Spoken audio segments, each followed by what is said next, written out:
సమాజంలో అక్రమ ఆస్తులకు బినామీలు ఉంటారు. అక్రమ సంతానానికి బినామీలను సృష్టించినటువంటి ఘనత మన పార్లమెంటు సభ్యులు విజయసాయి రెడ్డి గారికి ఒక్కరికే దక్కుతుందని నేను చెప్తున్నా. ఎందుకు ఈ మాట అంటున్నానంటే,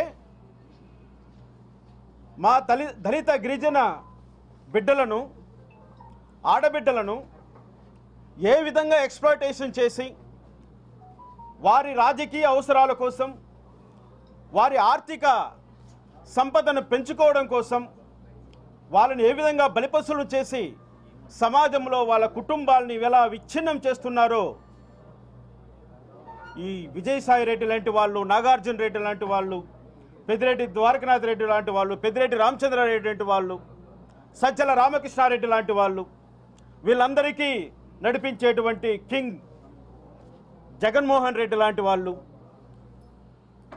శవాలు దొరికితే తప్ప రాజకీయం చేయలేనటువంటి సన్యాసి జగన్మోహన్ రెడ్డి ఈరోజు పరిగెత్తిపోయాడు శవం దగ్గరికి, శవరాజీయాల కోసం. ఏమయ్యారా జగన్మోహన్ రెడ్డి?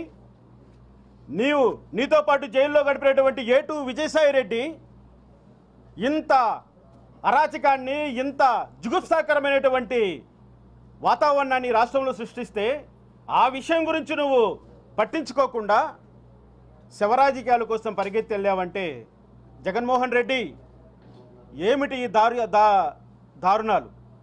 ఎందుకు ఈ విధమైనటువంటి నువ్వు ఒక దళిత గిరిజనుల పట్ల వ్యవహరిస్తున్నావని మేము ఈ సందర్భంగా ప్రశ్నిస్తున్నాం జగన్మోహన్ రెడ్డిని. జగన్మోహన్ రెడ్డి కారణంగానే విజయసాయి రెడ్డి ఎంపీ అయ్యాడు.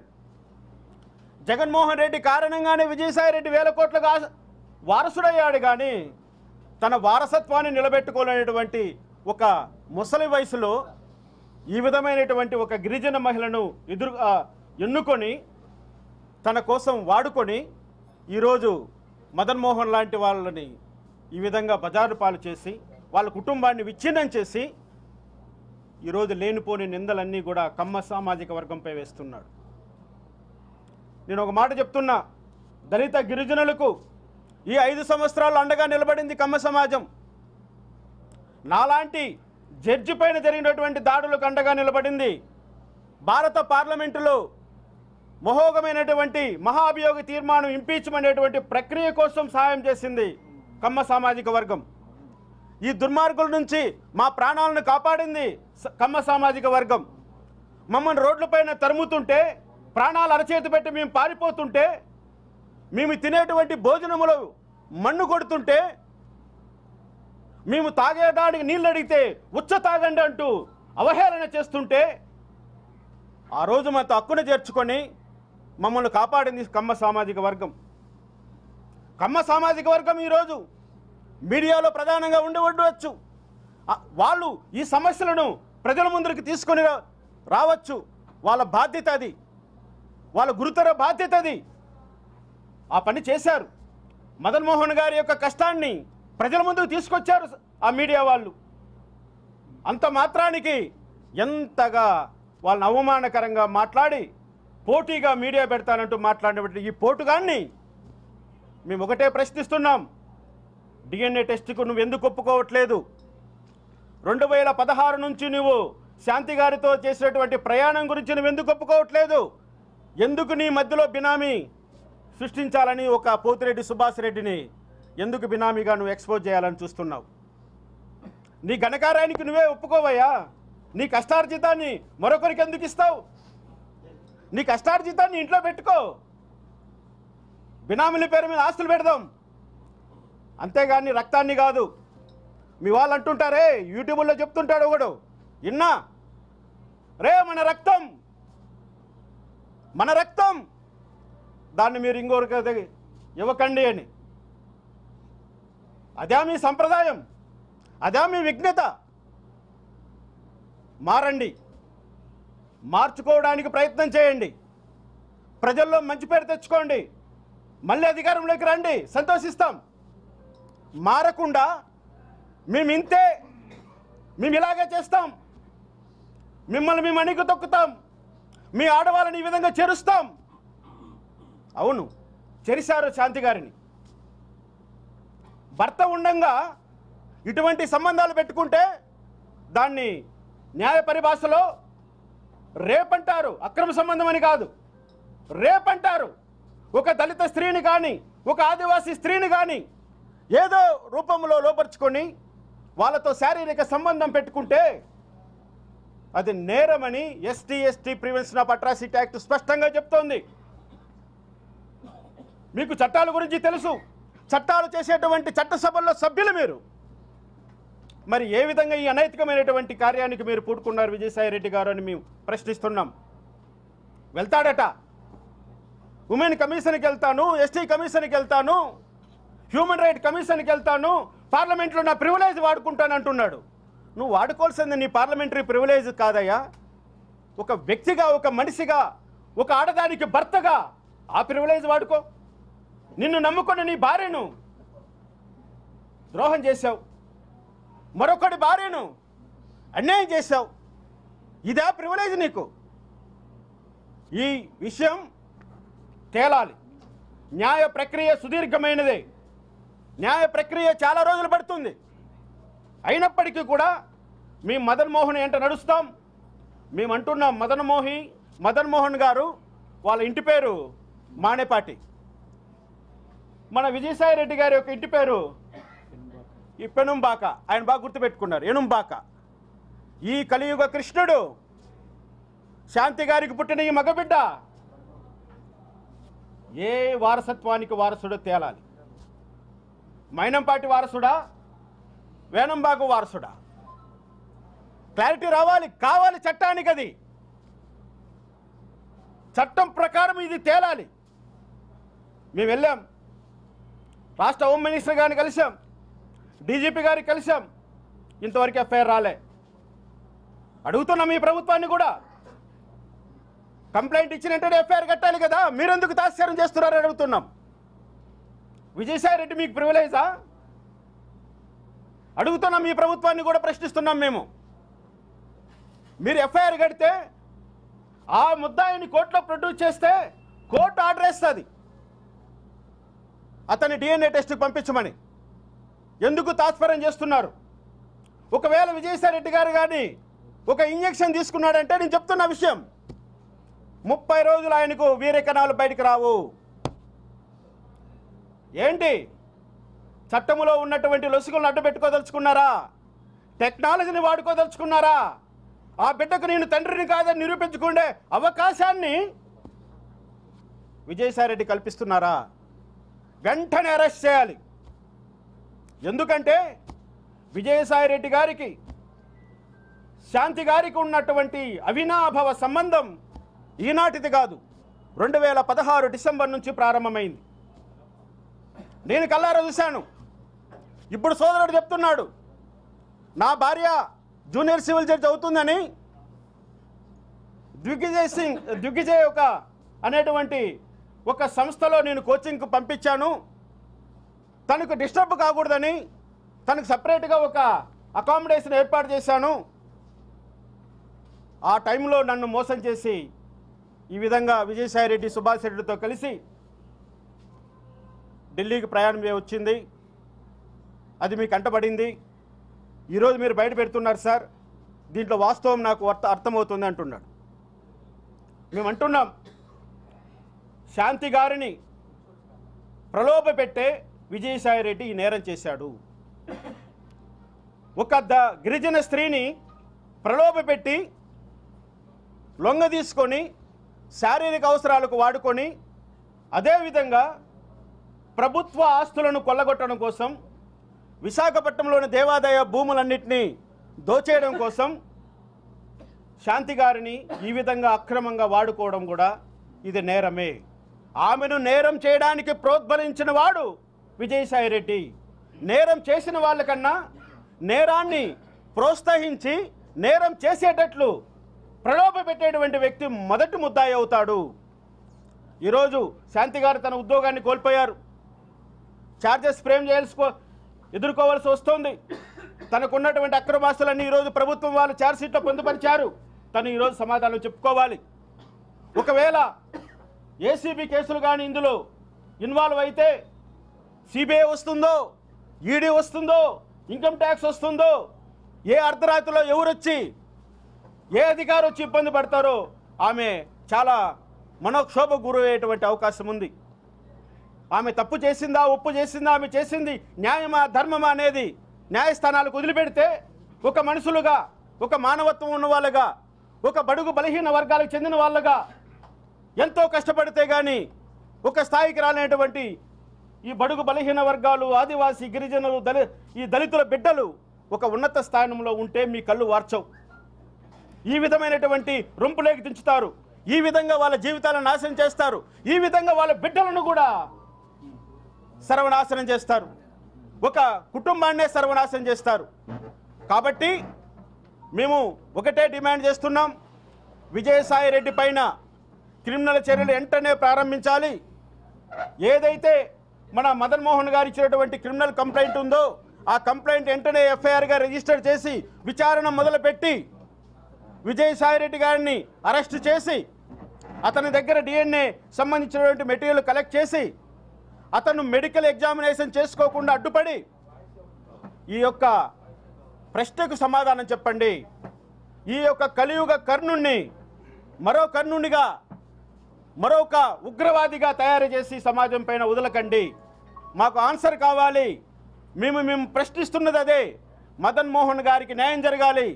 అదేవిధంగా మదన్ మోహన్ గారికి ఎటువంటి ప్రాణహాని జరగకుండా, ఎటువంటి అతనికి కష్టాలు నష్టాలు కలగకుండా, అతని దాడి జరగకుండా ఈ ప్రభుత్వం రక్షణ కల్పించాలని కూడా మేము ఈ సందర్భంగా డిమాండ్ చేస్తున్నాం. మీకు అందరికీ కృతజ్ఞతలు చెప్తున్నాం. మన భాగ్యారావు గారు మాట్లాడతారు. బహుజన గిరిజన సంఘాల తరపున గిరిజన బిడ్డ అయినటువంటి మదన్ మోహన్కి సంఘీభావం తెలుపుతూ మరి రాష్ట్రంలో ఒక పెద్ద సంచలనమైనటువంటి విషయంగా టీవీలో డిబేట్లో నడుస్తున్నటువంటి ఒక గిరిజన కుటుంబానికి సంబంధించిన అంశం మీద మేము ఆ కుటుంబానికి సంఘీభావంగా ఆ కుటుంబాన్ని రక్షించడం కోసం మేము మద్దతుగా ఈరోజు ఈ ప్రెస్ మీట్లో ఉన్నాం.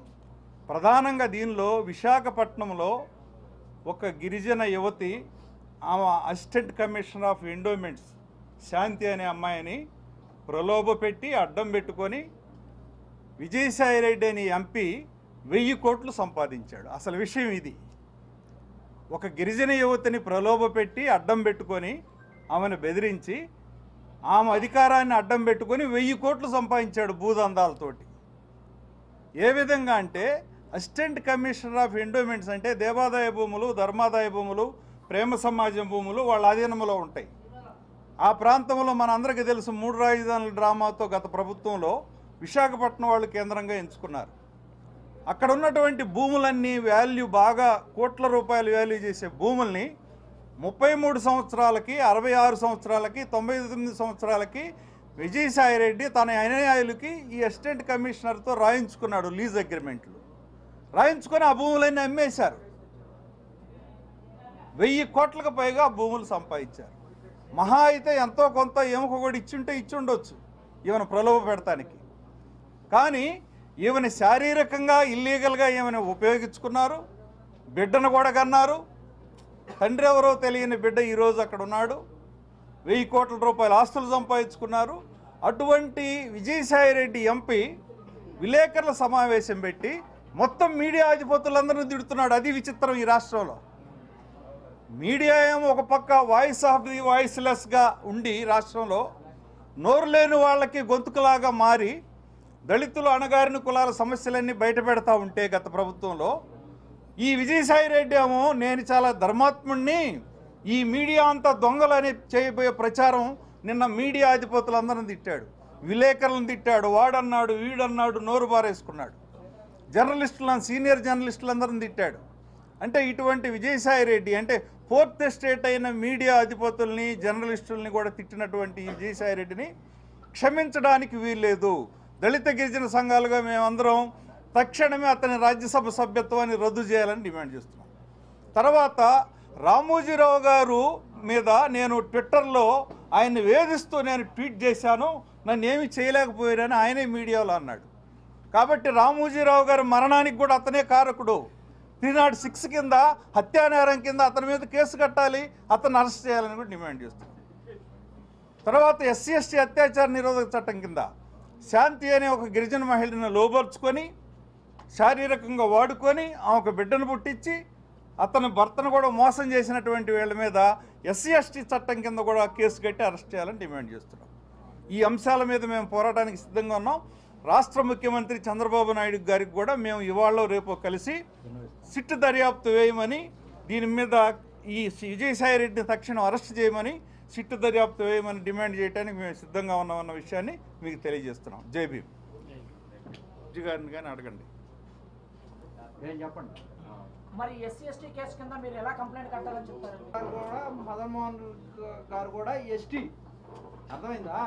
ఇతనికి అన్యాయం జరుగుతుందని చెప్పాడు బయటకు వచ్చి ప్రెస్ మీడియా పరంగా చెప్పినటువంటి నేపథ్యంలో ప్రెస్ మీట్ పెట్టినటువంటి విజయసాయిరెడ్డి గారు అక్కడ పత్రికా విలేకరులని వ్యక్తిగతంగా దూషిస్తూ అక్కడ ఉన్నటువంటి కొంతమంది ఎస్సీ విలేకరులు కూడా ఉన్నారు, వాళ్ళు కూడా అరే ఒరే అనేటువంటి మాటలను సంబోధిస్తూ ఈ మదన్ మోహన్ గారిని అరే ఒరే అని వ్యక్తిగతంగా దూషించాడు. ఒక గిరిజన సమాజానికి సంబంధించినటువంటి శాంతి గారిని పక్కన పెట్టండి, ఇక్కడ బాధితుడిగా వచ్చి అభియోగాలు మోపుతున్నప్పుడు అసలు ఆడు మదన్ మోహన్ గారు ఎవడు?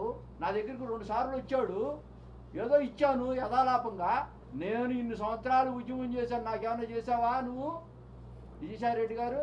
మరి ఒక గిరిజనుడు ఎరుకుల వ్యక్తి అతను వెళ్తే నువ్వు ఎట్టా లెటర్ ఇచ్చేసావు? ఇప్పుడు అదే కాదు, శాంతి కూడా బాధితురాలే. ఇక్కడ శాంతి ఒక్క నిమిషం ఇక్కడ ఈ సంఘటనలో ఒక్క నిమిషం అన్న, అట్ట కాదన్న, అది కాదు, ఎవరు లాగలేదు. ఇక్కడ మన సోదరుడు అడిగిన విషయంలో శాంతి కూడా బాధితురాలే, ఇక్కడ శాంతి కూడా విక్టిమే. ఉండండి, అట్ట కాదండి, ఆమెను చంపేస్తారు రేపు. నేను కాదు అని అంటే చంపేస్తారు. మిత్రమా, నువ్వు ఓకే రైట్. మీకు చట్టం తెలుసా? ఐపీసీ తెలుసా? అడల్టరీలో కంప్లైంట్ ఎవరు? అడల్టరీ కేసుల్లో కంప్లైంట్ ఎవరు? చెప్పు. నో అడల్టరీ కేసుల్లో ఇది క్లియర్, ఇట్ ఈస్ క్లియర్. చట్టం చెప్తున్నాం. కంప్లైంట్ పర్సన్ మొగుడు మాత్రమే, ఒక్క మొగుడు మాత్రమే అడల్టరీ కేసులో కంప్లైంట్ ఇవ్వడానికి అథారిటీ ఉందని చట్టం చెప్తుంది. ఆయన కదా ఇప్పుడు చేయాల్సింది.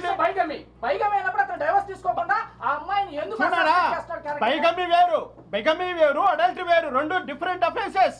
బిగమీ ఈజ్ రెండో పెళ్లి చేసుకోవడాన్ని బైగమీ అంటారు. అడల్టరీ అన్నదాన్ని ఇంకొకటి పెళ్ళాన్ని పక్కన పండుకోవడాన్ని అడల్టరీ అంటారు. ఈయన పెడుతున్నది అడల్టరీ కేసు. అడల్టరీ కేసులో కేవలము మొగుడు మాత్రమే కంప్లైంట్ ఇవ్వగలడు, మొగుడికి మాత్రమే అధికారం ఉంటుంది. ఇక్కడ స్త్రీ అన్న వాళ్ళు కేవలము సాక్షిగానే ఉండొచ్చు, లేకపోతే తను కంప్లీట్ గా చట్టం నుంచి మినహాయింపు పొందొచ్చు. ఇక్కడ ఇటువంటి అడల్టరీ చేసేటువంటి ఆడవాళ్లకు శిక్ష ఉండదు. అర్థమైందా? ఇది చట్టం. కాబట్టి మదన్ మోహన్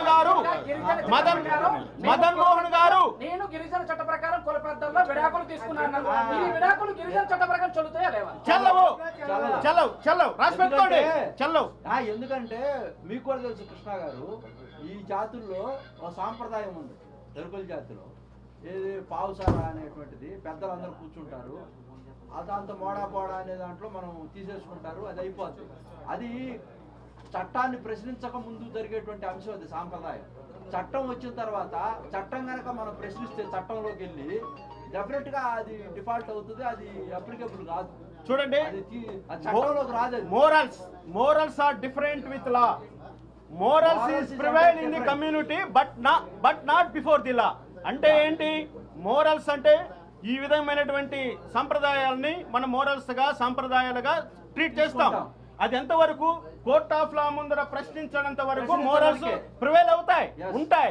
ఒక్కసారి కోర్ట్ ఆఫ్ లా ముందరకు వచ్చామంటే నీకైనా నాకైనా ఎవరికైనా వర్తించేది ఐపీసీనే.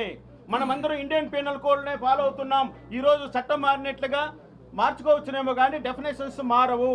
కాబట్టి ఏదైతే శాంతి గారు ఈ రోజు నేను మదన్ మోహన్ రెడ్డి అనే వ్యక్తికి 2016లో ఆయనకు నేను విడాకులు ఇచ్చేశాను, ఆయన నా భర్తే కాదు, ఈ రోజు పుట్టినటువంటి బిడ్డకు పలానోడు చెప్పుకోవచ్చు. కానీ చట్ట ప్రకారం వాళ్ళు ఇడిపోలేదు కాబట్టి, చట్టము వాళ్ళ యొక్క ఇడిపోయినటువంటి తత్వాన్ని గుర్తించలేదు కాబట్టి, చట్టం ఎప్పుడైతే వాళ్ళను భార్యాభర్తలకు ఎడగొట్టినట్టుగా గుర్తించబడుతుందో ఆ రోజు నుంచి శాంతి గారు సపరేటు, మదన్ మోహన్ గారు సపరేటు. ఈ రోజు కూడా టిల్ నౌ ఈ క్షణం వరకు కూడా వాళ్ళు భార్యాభర్తలే. ఇది మనం గౌరవించాలి. ఒక్కటే కృష్ణ గారు, శాంతి గారిని మేము వ్యతిరేకించట్లా. ఇక్కడ శాంతి గారిని మేము వ్యతిరేకించట్లేదు. మా బిడ్డ ఈ కుటుంబాన్ని కాపాడాలనేటువంటి అంశంతోనే మేము అందరం ఇక్కడ కూర్చున్నాం. దీంట్లో నిజాలు నిగ్గు తేల్చాలా, దీని మీద సిట్ అయ్యండి, ఇది ఒక సీరియల్ లాగా సాగుతా ఉంది, దీనికి ఫుల్ స్టాప్ పెట్టండి అంటున్నాము. కానీ ఎవరి మీద we are not aggressed anybody personally. ఇప్పుడు శాంతిని చంపేస్తారు. ఇప్పుడు ఇది భయం. బజార్లో పట్టేసి ఇప్పుడు శాంతి యొక్క జీవితం మొత్తం బజార్లో పెట్టారు. మేము శాంతికి మాత్రం ఏమీ చేయట్లేదు, కానీ మేము రాజకీయం చేస్తా అన్నట్లా ఉన్నది. అట్ట కాదండి. ఇప్పుడు రేపు అన్యాయం జరిగింది కదా, ఇప్పుడు శాంతిని చంపుతారు.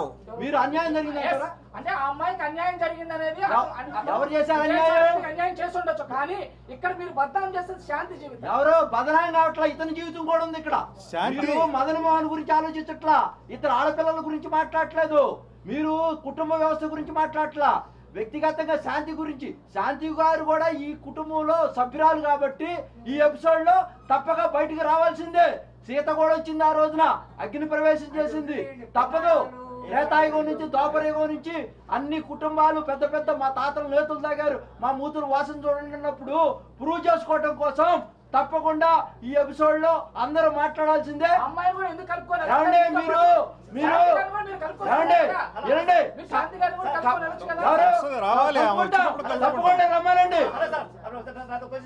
అంటే ఈ దగ్గర ఎస్సీ ఎస్టీ యాక్ట్ లో ఎవరైనా సరే అక్రమంగా ఒక బిల్డింగ్ లోపరుచుకొని భయపెట్టు నయ్యారో బయట చేస్తే అది కూడా నేరం అవుతుంటారా?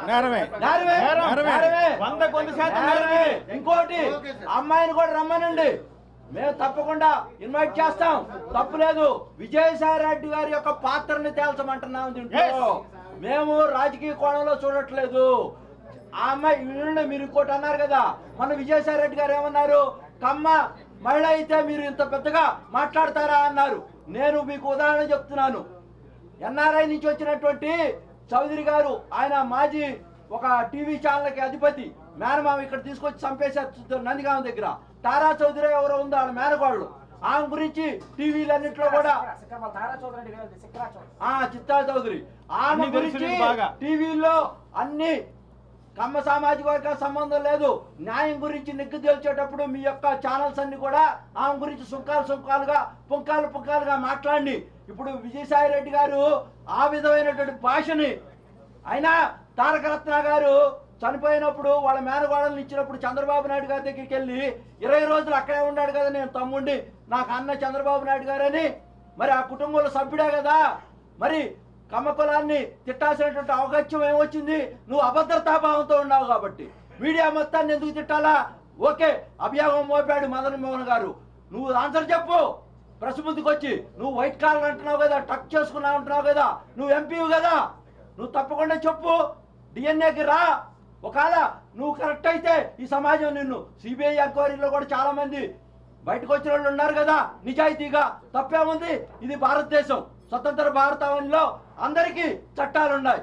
అభియోగం మోపినప్పుడు నువ్వు అభియోగం మోపితే దొంగ అంటే దొంగ అని ఎమ్మడి పడినట్టుగా ఉంది. మేము ఎవరికి వ్యతిరేకం కాదు. దయచేసి విలేకరులంతా కూడా మేము తెలియజేస్తా ఉన్నాం, పాత్రికేయుల్ని ఇష్టం వచ్చినట్టుగా తోలనాటం, అందరి గురించి మాట్లాడటం, హ్యాబిచువల్ క్రిమినల్గా ఉంటాం, అసహనంతో ఉంటాం, దాన్ని మొత్తాన్ని ఖండిస్తూ ఆయన పార్లమెంట్ సభ్యత్వాన్ని తీసేయాలా ముందు, తర్వాత ఈ ఎపిసోడ్ మీద సిట్ అయ్యాలా, నిగ్గుదేల్చాలా, సాంప్రదాయాలను కూడా గౌరవించాలా, చట్టాన్ని గౌరవించాలని కూడా ఈ సందర్భంగా మీ అందరూ కూడా వేడుకుంటూ సెలవు తీసుకుంటాం.